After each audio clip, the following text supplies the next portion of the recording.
हम लोग केमिस्ट्री यानी रसायन विज्ञान के तीसरे नंबर चैप्टर को पढ़ रहे थे, जिसका नाम है धातु एवं अधातु, जो कि एक बहुत ही ज़्यादा महत्वपूर्ण चैप्टर है। और इस चैप्टर से संबंधित पिछले 4 वीडियो में हम आपको बहुत सारे महत्वपूर्ण प्रश्न का उत्तर बता चुके हैं। तो सबसे पहले यदि आप लोग पिछला चारों क्लास नहीं देखे हैं तो प्लेलिस्ट में आपको वीडियो मिल जाएगा, आप लोग जरूर देख लीजिएगा। और आज का जो यह वाला क्लास है इस चैप्टर का 5वां क्लास है, यानी कि 5वां पार्ट वीडियो है।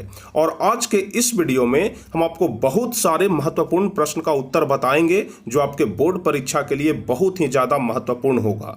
जिसमें सबसे पहले आज हम आपको बताएंगे कि अयस्कों का सांद्रण क्यों किया जाता है और कितने प्रकार से किया जाता है, जो कि दीर्घोत्तरीय का प्रश्न है और प्रत्येक वर्ष 5 नंबर का पूछा जाता है, जो कि आपके लिए बहुत ज्यादा महत्वपूर्ण है। और इसके बाद हम आपको भर्जन और निस्तापन में अंतर भी बताएंगे। तो बस आप लोग इस वीडियो को शुरू से लेकर के अंत तक देखिएगा, ध्यान से देखिएगा, कंसंट्रेट होकर के देखिएगा, ताकि एक एक बात आपको अच्छे तरीके से समझ में आ जाए। और आज के इस वीडियो में हम आपको जितने सारे भी प्रश्न बताएंगे, इसमें से 1 या 2 प्रश्न हर हाल में आपके परीक्षा में पूछा ही जाएगा। तो बस आप लोग वीडियो को शुरू से लेकर के अंत तक ध्यान से देखते रहिए।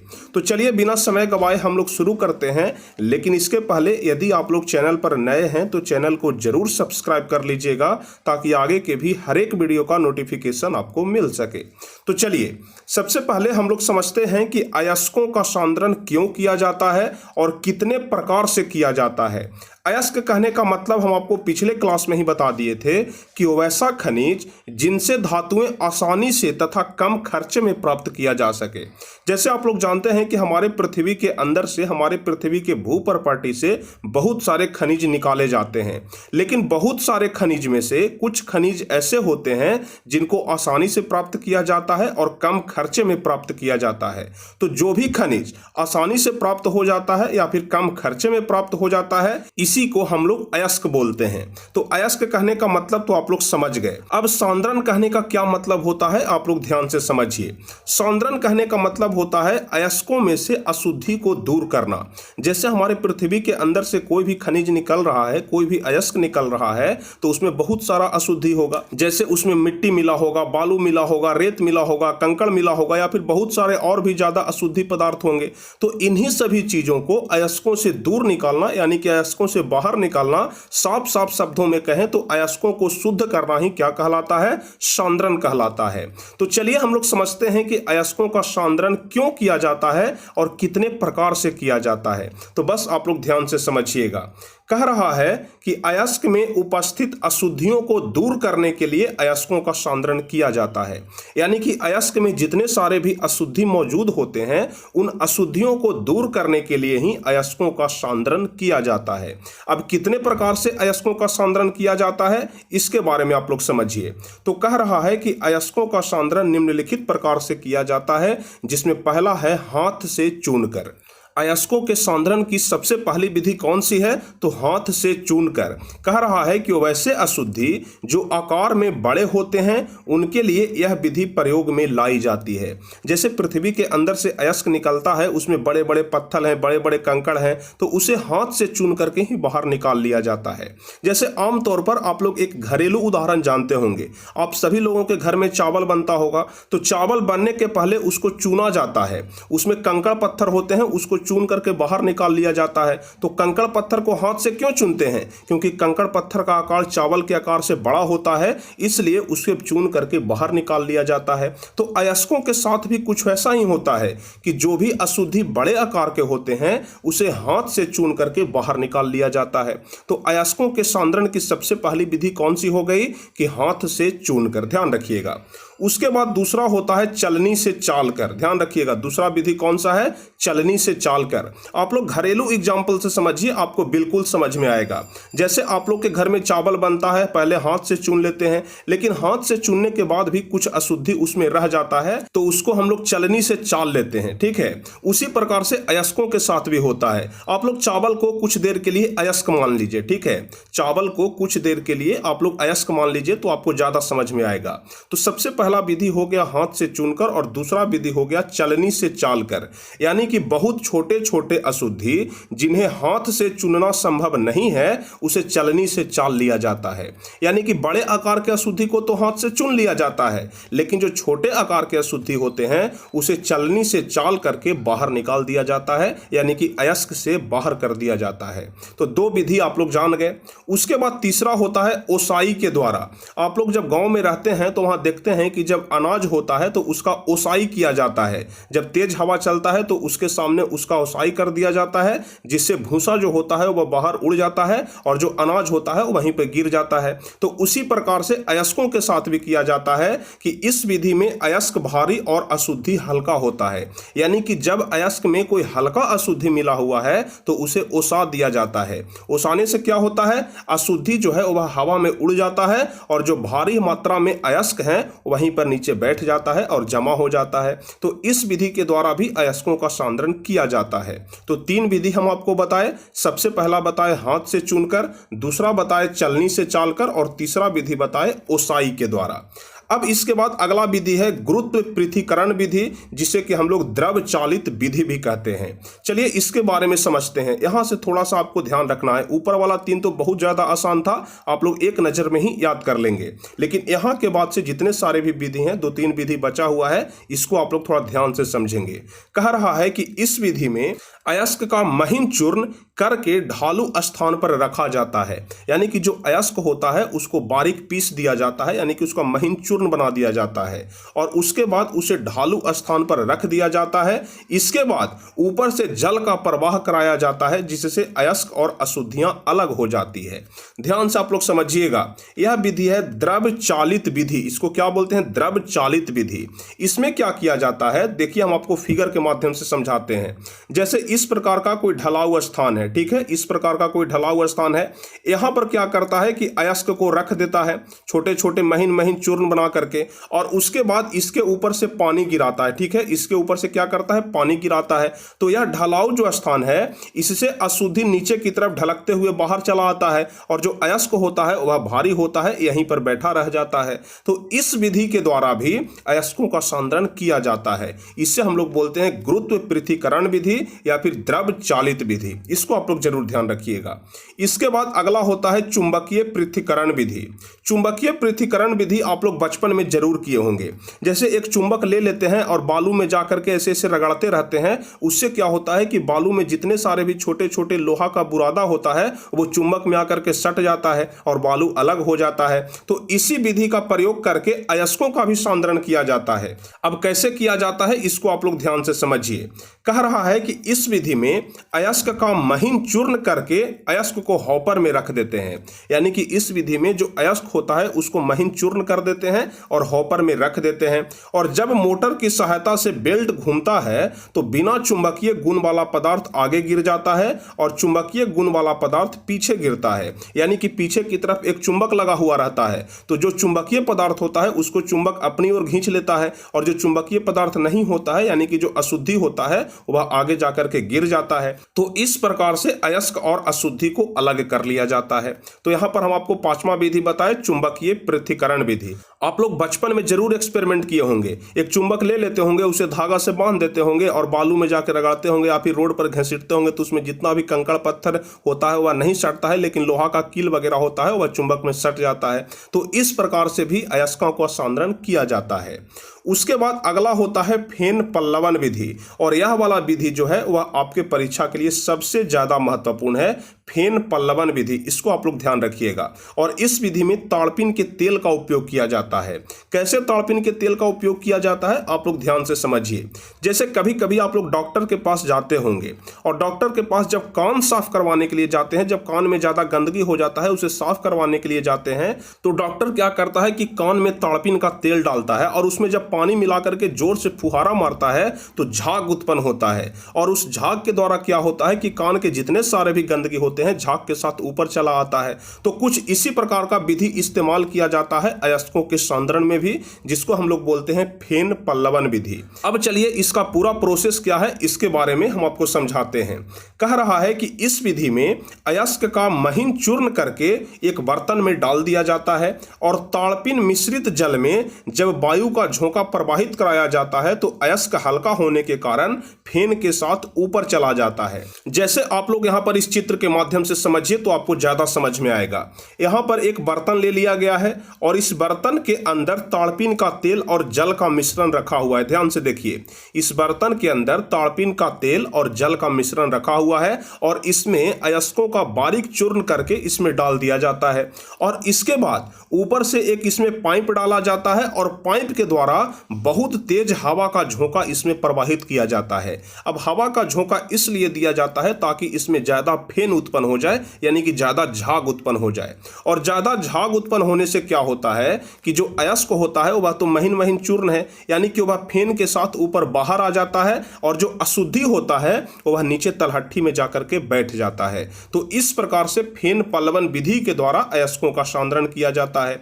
तो इसी चीज को यहां पर लिखा गया है कि जब ताड़पिन मिश्रित जल में वायु का झोंका प्रवाहित कराया जाता है तो अयस्क हल्का होने के कारण फेन के साथ ऊपर चला आता है।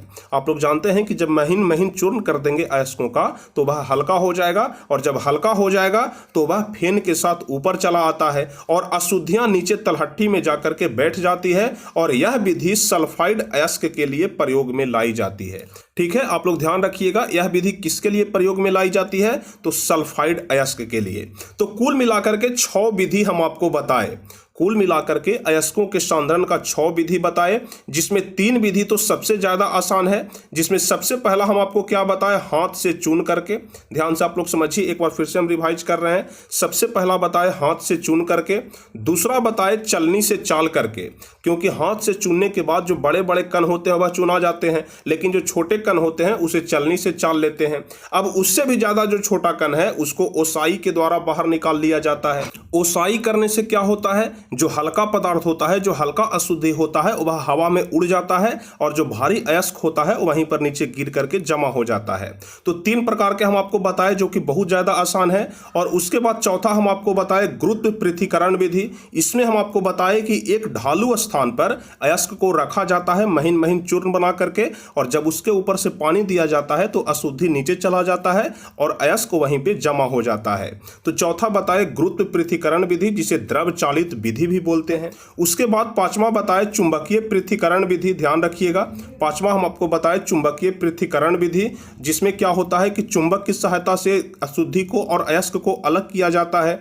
और उसके बाद हम आपको छठा बताए फेन पल्लवन विधि। ध्यान रखिएगा, अगर आपके परीक्षा में पूछा जाता है तो सबसे ज्यादा चांस है कि फेन पल्लवन विधि ही पूछेगा, क्योंकि आपके परीक्षा के लिए सबसे ज्यादा महत्वपूर्ण है फेन पल्लवन विधि। तो ध्यान रखिएगा कि इसमें क्या होता है कि ताड़पिन का तेल और जल दोनों का मिश्रण रखा जाता है और इसमें अयस्कों का महीन महीन चूर्ण करके डाल दिया जाता है, और जब इसमें वायु का तेज झोंका प्रवाहित किया जाता है तो अशुद्धि क्या होता है कि नीचे बैठ जाता है और जो अयस्क होता है वह फेन के साथ ऊपर चला आता है।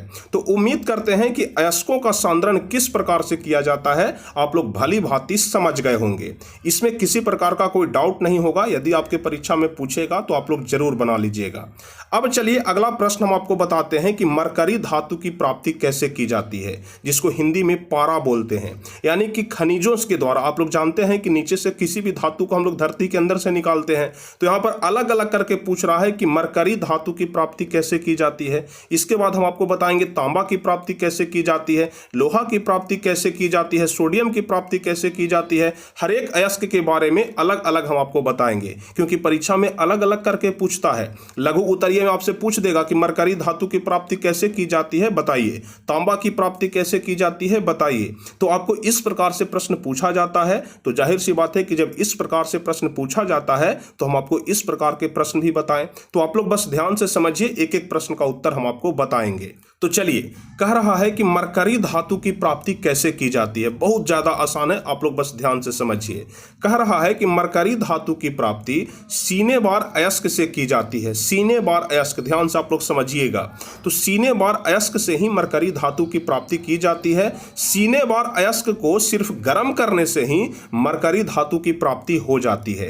यानी कि सीने बार अयस्क जो हमारे पृथ्वी के अंदर से निकलता है, उसको यदि हम लोग सिर्फ गर्म करते हैं तो मरकरी धातु यानी कि पारा की प्राप्ति हो जाती है। जैसे यहां पर केमिकल रिएक्शन के माध्यम से आप लोग समझिए, HgS+O2। HgS कहने का मतलब होता है मर्क्यूरी सल्फाइड। ध्यान रखिएगा, HgS कहने का क्या मतलब होता है, मर्क्यूरी सल्फाइड। तो यदि हम लोग मर्क्यूरी सल्फाइड को वायु की उपस्थिति में गर्म करते हैं तो हमें मिल जाता है मर्क्यूरी ऑक्साइड, HgO। ध्यान रखिएगा, यदि मर्क्यूरी सल्फाइड को, HgS को वायु की उपस्थिति में गर्म करेंगे तो हमें मिल जाएगा मर्क्यूरी ऑक्साइड यानी कि HgO, और साथ में हमको सल्फर डाइऑक्साइड भी मिलता है जो कि गैस के रूप में उड़ जाता है। तो अब यदि हमको यहां पर HgO मिल गया यानी कि मर्क्यूरी ऑक्साइड मिल गया, और अब यदि हम लोग मर्क्यूरी ऑक्साइड को गर्म करेंगे तो हमें पारा की प्राप्ति हो जाएगा यानी कि मरकरी धातु मिल जाएगा। तो उम्मीद करते हैं कि पारा के बारे में आप लोग समझ गए होंगे कि पारा की प्राप्ति कैसे किया जाता है, यानी कि मरकरी की प्राप्ति कैसे किया जाता है। तो बहुत ज्यादा आसान है, बस इसको गर्म करने से ही, यानी कि जो सीने बार अयस्क होता है, इसको गर्म करने से ही हमें मरकरी धातु की प्राप्ति हो जाती है। और यह दोनों केमिकल रिएक्शन आप लोग ध्यान रखिएगा।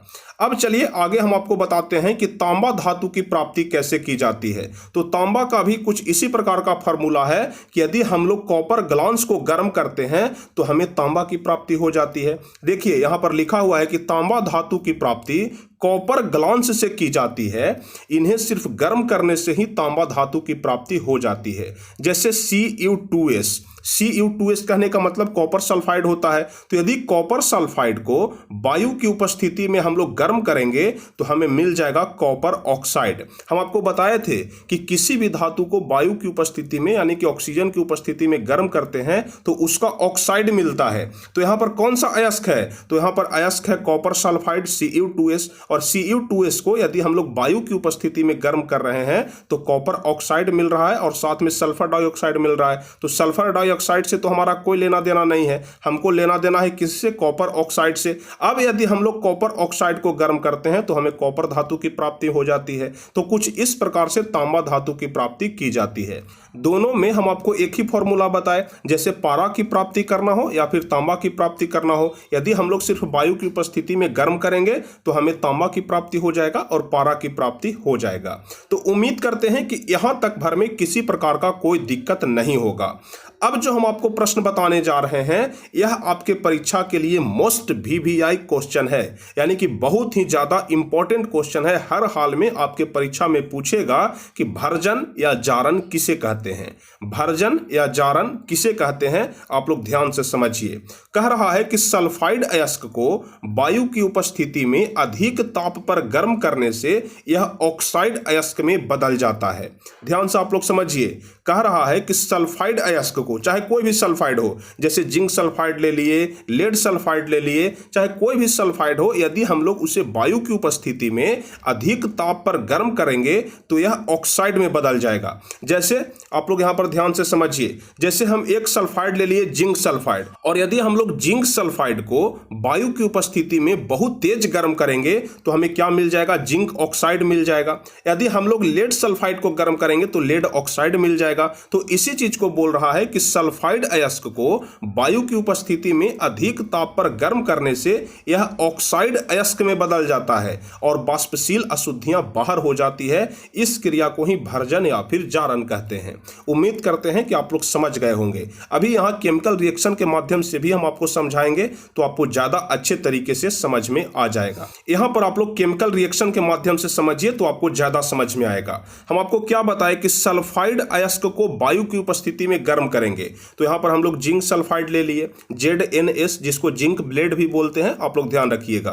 तो यहाँ पर जिस प्रकार से ऊपर थ्योरी में हम आपको बताए कि सल्फाइड अयस्क को वायु की उपस्थिति में गर्म करेंगे, तो हम लोग यहाँ पर जिंक सल्फाइड ले लिए और जिंक सल्फाइड को वायु की उपस्थिति में गर्म करेंगे तो क्या मिल जाएगा? ऑक्साइड अयस्क मिल जाएगा। यानी कि जिंक सल्फाइड को गर्म कर रहे हैं तो जिंक ऑक्साइड मिल जाएगा। उसी प्रकार से दूसरा एग्जांपल भी है, यदि लेड सल्फाइड को वायु की उपस्थिति में गर्म करेंगे तो लेड ऑक्साइड मिल जाएगा। तो इसी को हम लोग क्या बोलते हैं? भर्जन बोलते हैं या फिर जारन बोलते हैं। आपके परीक्षा के लिए बहुत ज्यादा महत्वपूर्ण क्वेश्चन है, इसको आप लोग जरूर ध्यान रखिएगा, बिल्कुल नहीं भूलिएगा। अगर भूल गए तो समझिए कि 2 नंबर आपके हाथ से निकल गया, क्योंकि हर हाल में आपके परीक्षा में यह प्रश्न पूछने वाला है कि भर्जन या जारन किसे कहते हैं। एक लाइन में आप लोग ध्यान रखिएगा, सल्फाइड अयस्क को गर्म करेंगे तो ऑक्साइड अयस्क मिलेगा। बस एक लाइन में, सल्फाइड अयस्क को गर्म करेंगे तो ऑक्साइड अयस्क मिलेगा। और यहां पर आप लोग एग्जांपल भी ध्यान रखिएगा कि यदि जिंक सल्फाइड को गर्म करेंगे तो जिंक ऑक्साइड मिलेगा, यदि लेड सल्फाइड को गर्म करेंगे तो लेड ऑक्साइड मिलेगा। इस प्रकार से आप लोग भर्जन या फिर जारन का मतलब समझ गए होंगे। अब चलिए आगे हम आपको बताते हैं कि निस्तापन किसे कहते हैं। और यह वाला प्रश्न भी आपके परीक्षा के लिए मोस्ट VVI प्रश्न है, यानी कि बहुत ज्यादा इंपॉर्टेंट प्रश्न है कि निस्तापन किसे कहते हैं। तो कह रहा है कि कार्बोनेट अयस्क को सीमित वायु की उपस्थिति में अधिक ताप पर गर्म करने से ऑक्साइड अयस्क की प्राप्ति होती है और इसे वाष्पशील अशुद्धियां बाहर हो जाती है। ऊपर भर्जन में हम आपको क्या बताए? भर्जन में हम आपको बताए कि सल्फाइड अयस्क को गर्म करते हैं तब हमें ऑक्साइड अयस्क मिलता है, लेकिन निस्तापन में क्या होता है कि कार्बोनेट अयस्क को गर्म करते हैं तब हमें ऑक्साइड अयस्क मिलता है। ठीक है, दोनों में अंतर आप लोग समझ रहे हैं। अगर सल्फाइड अयस्क को गर्म करने से ऑक्साइड अयस्क की प्राप्ति हो रही है तो उसे हम लोग भर्जन बोलेंगे, और यदि कार्बोनेट अयस्क को गर्म करने से ऑक्साइड अयस्क की प्राप्ति हो रही है तो इसे हम लोग निस्तापन बोलेंगे। और भर्जन और निस्तापन में अंतर बार बार पूछा जाता है, तो आगे हम आपको भर्जन और निस्तापन में अंतर भी बताएंगे, लेकिन पहले यहां पर आपको समझ लेना ज्यादा जरूरी है कि भर्जन क्या होता है और निस्तापन क्या होता है। तो भर्जन कहने का मतलब हम आपको बता दिए कि सल्फाइड अयस्क को गर्म करेंगे और यदि ऑक्साइड अयस्क की प्राप्ति हो जाए तो उसे भर्जन कहेंगे। लेकिन निस्तापन आप लोग ध्यान रखिएगा कि यदि कार्बोनेट अयस्क को सीमित वायु की उपस्थिति में गर्म करेंगे और ऑक्साइड अयस्क की प्राप्ति हो जाए तो उसे हम लोग निस्तापन बोलेंगे। जैसे यहां पर एग्जांपल के माध्यम से आप लोग समझिए। देखिए यहां पर कह रहा है जिंक कार्बोनेट। जिंक कार्बोनेट को यदि हम लोग गर्म करेंगे तो क्या मिल जाएगा? जिंक ऑक्साइड मिल जाएगा। तो कार्बोनेट अयस्क को गर्म कर रहे हैं तो ऑक्साइड अयस्क मिल रहा है कि नहीं मिल रहा है? उसी प्रकार से दूसरा एग्जांपल में कैल्शियम कार्बोनेट को यदि हम लोग गर्म कर रहे हैं तो कैल्शियम ऑक्साइड मिल रहा है। यानी कहने का मतलब कि दोनों में हम लोग कार्बोनेट अयस्क को ही गर्म कर रहे हैं, और यदि कार्बोनेट अयस्क को गर्म कर रहे हैं तो हमें कौन सा अयस्क मिल रहा है? ऑक्साइड अयस्क मिल रहा है। तो इसी चीज को हम लोग निस्तापन बोलते हैं। तो उम्मीद करते हैं कि निस्तापन कहने का मतलब भी आप लोग समझ गए होंगे कि यदि कार्बोनेट अयस्क को गर्म करें और ऑक्साइड अयस्क मिल जाए तो उसे हम लोग निस्तापन बोलेंगे, लेकिन यदि सल्फाइड अयस्क को गर्म करें और हमें ऑक्साइड अयस्क मिल जाए तो उसे हम लोग भर्जन बोलेंगे। तो उम्मीद करते हैं कि भर्जन और निस्तापन कहने का मतलब आप लोग समझ गए होंगे। अब इसके बाद अगला प्रश्न है कि भर्जन और निस्तापन में क्या अंतर है। तो चलिए, जब हम आपको भर्जन कहने का मतलब समझा ही दिए हैं, निस्तापन कहने का मतलब समझा ही दिए हैं, तो यहाँ पर भर्जन और निस्तापन में अंतर तो आप लोग बड़े आराम से लिख लेंगे। तो चलिए हम लोग देख लेते हैं जल्दी से कि भर्जन और निस्तापन में क्या अंतर होता है।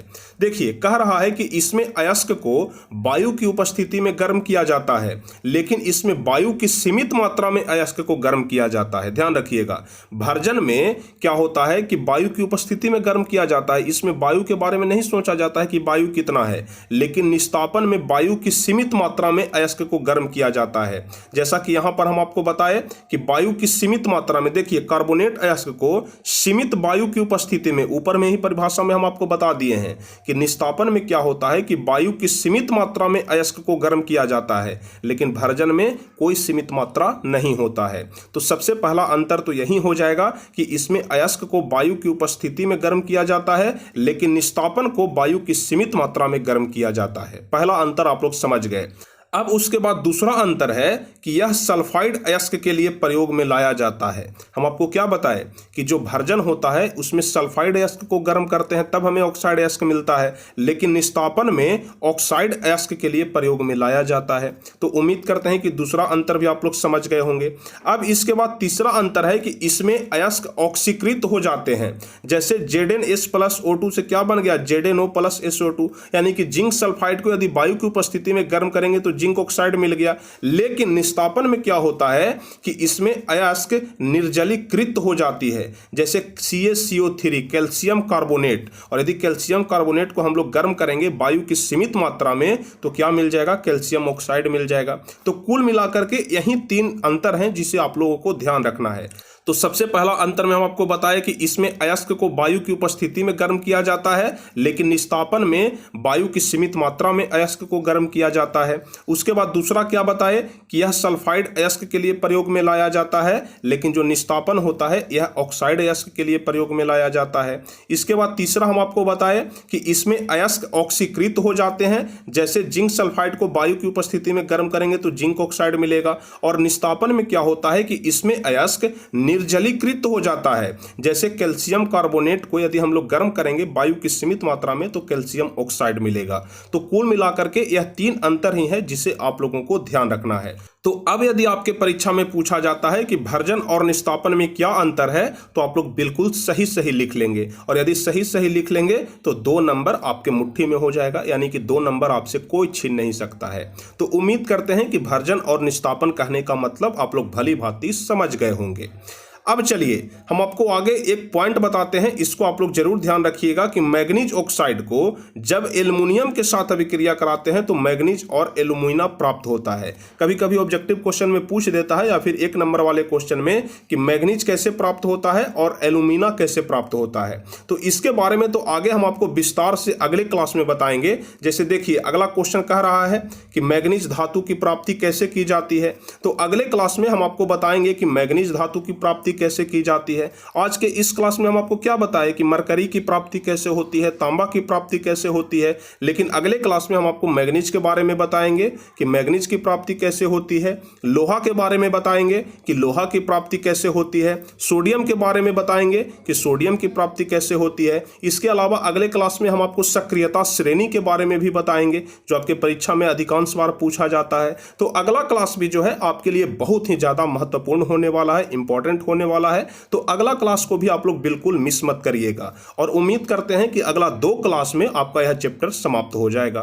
तो उम्मीद करते हैं कि आज का यह पूरा वीडियो, आज के इस वीडियो में जितने सारे भी प्रश्न हम आपको बताए, एक एक प्रश्न आप लोग अच्छे तरीके से समझ गए होंगे, किसी प्रकार का कोई दिक्कत नहीं होगा। उम्मीद करते हैं कि आप लोग एक एक बात को बहुत ही बारीकी से समझे होंगे, और यदि आप लोगों को एक एक बात अच्छे तरीके से समझ में आ गया है तो आप लोग जल्दी से इस वीडियो को लाइक कर दीजिए, अपने दोस्तों के बीच शेयर भी जरूर करिएगा, और जो भी स्टूडेंट चैनल पर नए हैं तो चैनल को जरूर सब्सक्राइब कर लीजिएगा ताकि आगे के भी हर एक वीडियो का नोटिफिकेशन आपको मिल सके। तो चलिए फिर मिलते हैं अगले क्लास में, तब तक के लिए जय हिंद, धन्यवाद।